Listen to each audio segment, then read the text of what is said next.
Mr. Claus. For Christmas, I'd love if my little Rammy boys in blue and yellow showed up to SoFi Stadium on Thursday night and were given a big old W for being good all year. I think they deserve it. Since I'm asking for big boy things this year, if you have time, maybe even letting them into the playoffs would be really fucking cool. Thanks, Santa. Dear Santa, my Chargers friends in powder blue have been having a really tough year all year long. All my Chargers friends' quarterback got his finger hurt. He can't play outside anymore. Their head coach lost his job, and to top it all off, they still don't have a home. They're crashing on the Rams couch as we speak. For Christmas this year, though, what they could really use is some hope. Some hope that after this season, they'll have a new coach and a new GM that'll do good things for them and make them happy little boys and girls. Oh, and maybe having the Spanos family sell the team. That works too. I think that'll make them happy. Thanks, Santa. Yo, Santa. I know you told me last year I can't ask for a lump of coal for the Raiders anymore. Fine. So this year, I'm changing it up. I know asking them to move back to California for my friends is a tough ask, so maybe something smaller. If you've got any hope left over for the Chargers gift, the Raiders need some too. They're working really, really hard. They just need a little help in the draft and with a tough coach that knows the Raider way of old, minus the cigarettes on the sideline part. We can leave that out. But really, some hope in their coaching search to help them get back to their winning ways. And if you can't find that, maybe just help Mark Davis get a different haircut, not from PF Chang's. I regret to inform you, Santa Claus, that the 49ers also need a gift. Look, I get it. We're all about being nice here, but they've already gotten everything they want this season. Hell, they've even gotten to celebrate Hanukkah. They doubled down on gifts. What the hell is up with that? They got new toys for their birthday. Look, anyways. They do deserve presents too. So for Christmas, I hope that they win against the Purple Birds on Christmas Day, because that means they'll get to take a much needed break in week 18 and get rested for the playoffs. Never mind that week they're playing against my Rams. That's got nothing to do with it. Just, hey, focus on the task at hand. Let the 49ers win. Let them get some rest. And by all means, let them stay injury free. We'd love to see the 49ers healthy in the playoffs. Thanks, Santa. Ho, ho, freaking ho. Welcome to the Christmas special of the First and Tuna podcast.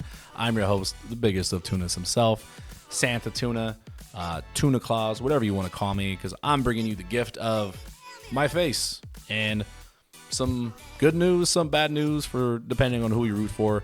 Because remember, this is your guys' favorite Central Valley, California podcast for you Rams, Raiders, Niners, and Chargers fans. Depending which team you're rooting for, it was either a very good week of football or one of the worst weeks in football. We'll get into that a little bit. What I've got for you guys this week is a lot shorter than we normally do. We got some letters of Santa, which you already listened to. I got my thoughts, a little bit of a recap from this past week, to get us caught up, and leads into our playoff picture, the potential matchups that we have coming up for our teams, and then that's about it.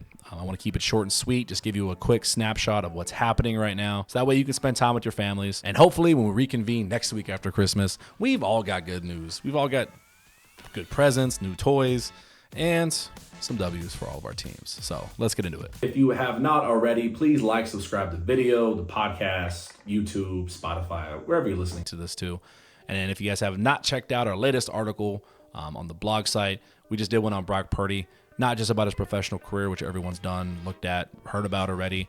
We took a look at his college career, why he picked Iowa State, what got missed in the recruitment process and the scouting process that he got overlooked and picked after 261 other people. Really interesting, found some good stuff. Go check out that Underdog article that we wrote. Description is going to be below. All right, so thoughts from last week. Keeping it short and sweet. Rams fans were on the edge of their seats Saturday all through Sunday. Reason why? We talked about it in our playoff picture. The Rams are right there on the bubble, along with a lot of other teams, to get into the playoffs. So that means that not only did the Rams need to win, they needed like 4 or 5 other teams to either win or lose in a certain way. Damn near all of them happened.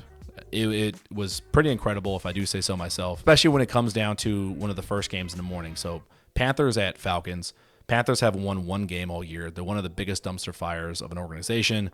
God, that sounds so mean to say. I'm so sorry for any Panthers fans. They've got a rookie that just looks like he's drowning. One of the least talented on paper rosters in the league, according to experts. Yeah, nobody saw them winning this, but they needed to win over the Falcons to help the Rams out. That shit happened. It came down to the last drive. Bryce Young, quarterback for the Panthers, led them down in the rain, over 90 yards, last minute, for a game-winning field goal. Shout out to Rams legend Johnny Hekker, the holder on the field goal to win that game. Ex-Rams punter and Super Bowl champion Johnny Hekker. Shout out, helping out the Rams one more time. Other things that needed to happen that came true. Bengals beat the Vikings on Saturday. Shout out to Jake Browning, Folsom High quarterback legend, leading the Bengals to a victory in that game. You also got the Packers getting dominated by the Buccaneers. Shout out to another ex-Ram, Baker Mayfield. He had a damn near perfect game in Lambeau Field. The first time ever an opposing quarterback in Lambeau had a perfect passer rating. If you don't know what that means, having a perfect passer rating is this arbitrary number that takes their stats for the game. Basically, he had a perfect game. A few completions here and there, but no turnovers, a lot of yards, a lot of touchdowns. It was basically as if there was no defense there. You know you did your job damn good when somebody on the opposing team is about to lose their job. And that's what may happen to Packers defensive coach. So thank you, Baker Mayfield. The one thing that didn't really help the Rams, but actually helped the 49ers, was the Monday night game between the Eagles and the Seahawks. Eagles winning is just going to help them in their seeding, winning the NFC East over the Cowboys, because they're split right now. They've won one and lost one to the Cowboys. Seahawks had the upset win, which puts the Eagles one game further back from the Niners. Helps them out because now potentially they're in a situation where they may not need to win their Week 18 game. I know that was one of my wishes, that we don't have to absolutely beat the 49ers to get into the playoffs. It's turning out that way, so Eagles losing helps the Niners, doesn't necessarily help the Rams, though. And last but not least, well, I guess technically least, the Thursday night game. It was the big news all over the weekend. The Raiders, belt to ass, just completely mud stomped the Chargers on Thursday Night Football. Had a lot of friends that were at that game wearing powder blue. Like one of the worst games you can go to just watch your team just get decimated. They lost by over 40 points. I think that, what was it, 62-20 or something like that. Just a historically odd game because the Raiders got shut out the week before and then they score over 60 points the next week. Really strange, really weird. But yeah, that resulted in the Chargers coach getting fired, almost immediately landing back home from Vegas. So now the conversation for them is already looking to, they're not even worried about the next 3 weeks. They're eliminated from the playoffs. They've got no coach. Quarterback's hurt. What's going to happen in the offseason? It's going to be something that we talk about a bunch on this podcast after the Super Bowl. Raiders, though, are still mathematically in it, and we're going to touch base on them, what needs to happen when we look at our playoff picture. This segment I really have for you guys today, like I said, is looking at the playoff picture in a little bit different format than we have the last few weeks. Rather than just looking at seedings, I want to show you what the potential matchups are going to be, scenarios for each team that we cover, and what I'd like to see happen, kind of dream scenarios myself. So let's jump into it. Let's take a look at the AFC side, since that one's going to move a little bit quicker for us. Right now, the Raiders aren't even in the 8th, 9th, or 10th spot, as you see here down at the bottom. You've got Texans, Broncos, and Steelers currently right outside. They're about a game or two outside. Not just that they need to win the rest of their games the next 3 weeks.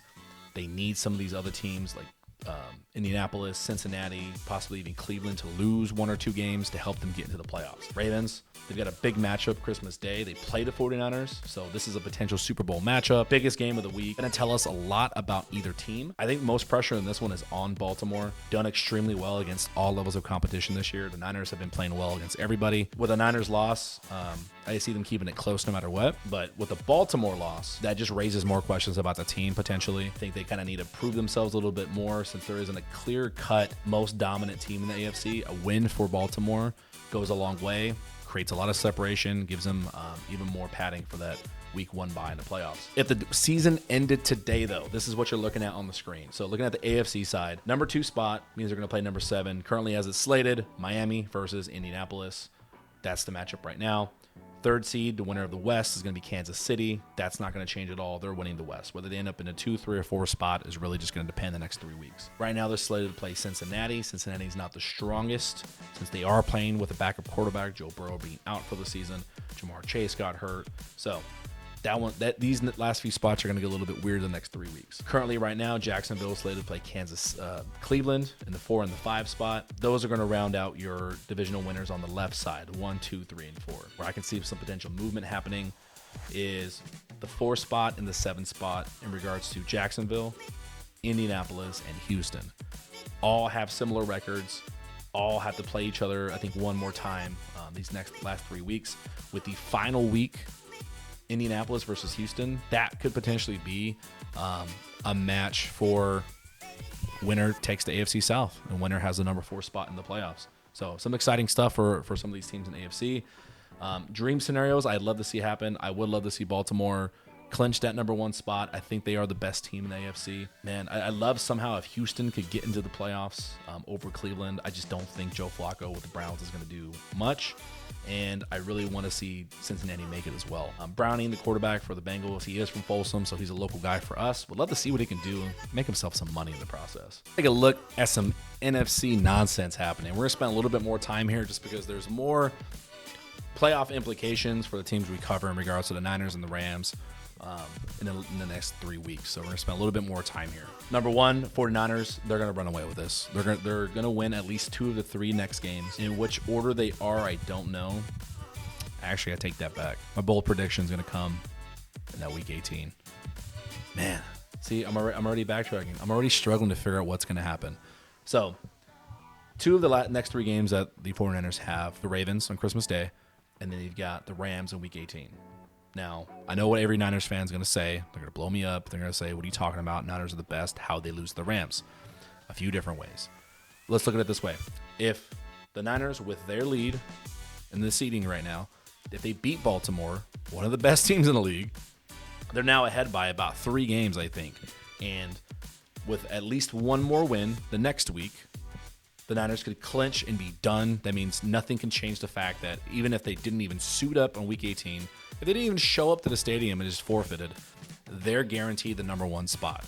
Normally, in the past, you'll see a lot of teams, they may play a quarter, play a half.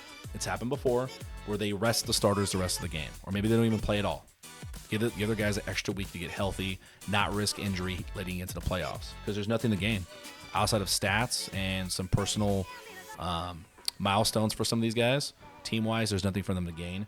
Meaning, the Rams may be walking into a situation in week 18 where if they need to beat the 49ers to get into the playoffs and the 49ers are playing at half strength, that may be a little bit easier of a matchup for the Rams at that point. Not to say that the Niners backups are a walk in the park because it's still a Kyle Shanahan team, just something to pay attention to the next few weeks. This conference has a lot of movement too. Recently, we just saw the Cowboys and the Eagles swap spots the last 2 weeks. We saw it get a little bit more solidified because the Cowboys got whooped, the Eagles lost, so they're both kind of trending in the wrong direction, but they've got so many wins this year already where they're going to be kind of locked in.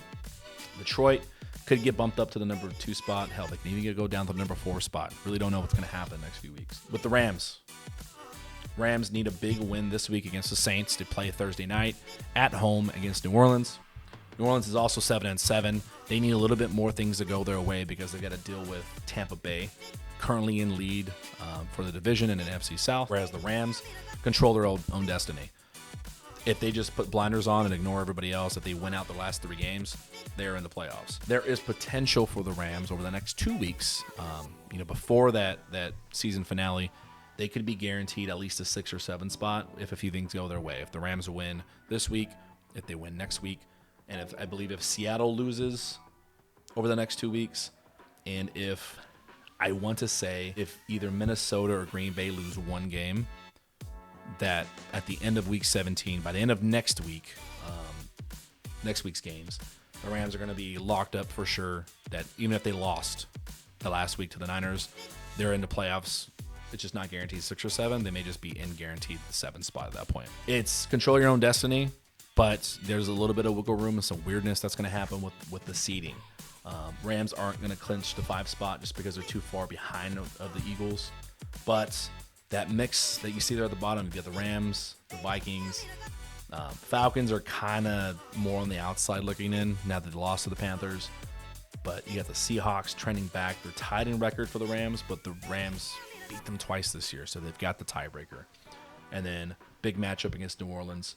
Loser of this game, Rams and Saints. Loser of this game, my bold prediction is they are out of the playoffs. That's another NFC loss. That's one game back from the person that you're trying to jump ahead of in the seeding, Rams and Saints together. So that's just too much ground to cover with 2 weeks left. I think whoever loses this game, they're already going to start looking ahead to the draft. Dream scenarios. So, like I said, we're going to spend more time in the NFC because it's not just about what is more likely to happen. I got some dreams that can happen. So, my biggest dream, obviously, I would love a scenario where the Niners need to beat the Rams to, clinch the number 1 spot. And if they lose to the Rams, they get dropped down to number 2. And the Rams need to get in to win. Something like that. Would love to see it, but least likely to happen. My real dream scenario, if you look here at number 3, the Detroit Lions. So for those of you that don't know, a little bit of a recent history between the Rams and the Lions. The big trade that happened 2 to 3 seasons ago, where we pretty much swapped quarterbacks with one another. Jared Goff being sent to the Lions, their current starter. Longtime Detroit Lion Matthew Stafford coming to LA, winning a Super Bowl in his first year. He's beloved in Detroit. He played there for over 12 seasons. For there to be a scenario where Matthew Stafford comes back for a playoff game in Detroit to play against his old team, the Lions, the headlines just write themselves. And I think, personally, in that scenario, it's enough juice for Stafford where he's going to come in and just dominate. He's going to throw for 5 touchdowns. He's going to have a perfect passer rating. I think just because of the emotion attached to that game, I think he just fires on all cylinders. And that's the one matchup I would love to have for the Rams in round 1, because I think with just that much emotional attachment, the Rams go on to the divisional round over the Lions. Non-dream scenarios, honestly, having to play either the Cowboys or the Eagles at their home in the first round is not ideal at all. Not a big fan of that whatsoever. Just because the Cowboys at home are one of the best teams in the league. Eagles at home, even if they're not playing well right now. I've never been to Philadelphia, but from what I hear, their fans are not very nice. So I would hate for one of the Rams to get hit with a battery in the head on the sideline, something weird like that. And then contrary to popular belief, where most fans are maybe afraid, we don't want to play the best team, I would love if my dream scenario came true. The Rams beat the Lions in that first round, with the headline being around Stafford and the Lions and that whole history being dug up again. And then in the next round, since at that point it's most likely the Rams would be the bottom seed heading into the next round, they're the ones that are going to have to play the 49ers in Santa Clara.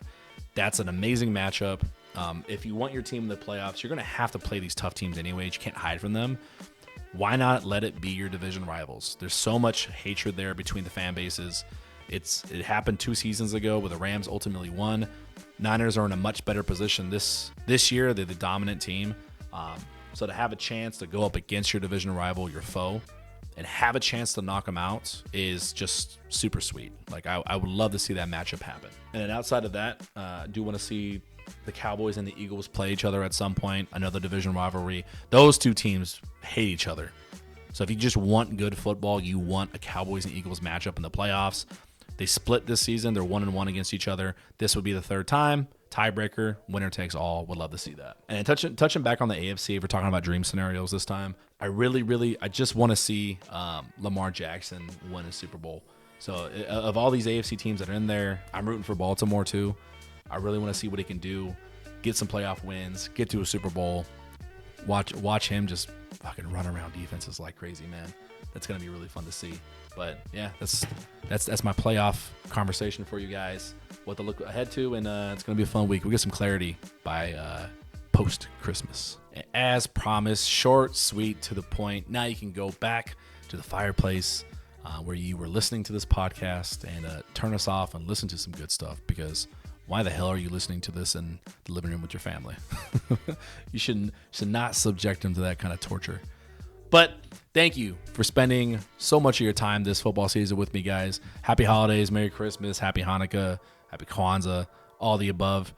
All I ask from you guys, like, subscribe if you haven't already. Check out Corndoggy LOL's art. His links are going to be below as well. He's responsible for all the cute little snowmen that you see on my shoulder behind me. So, go team, go sports. Merry Christmas, and I will see you guys next week. Bye.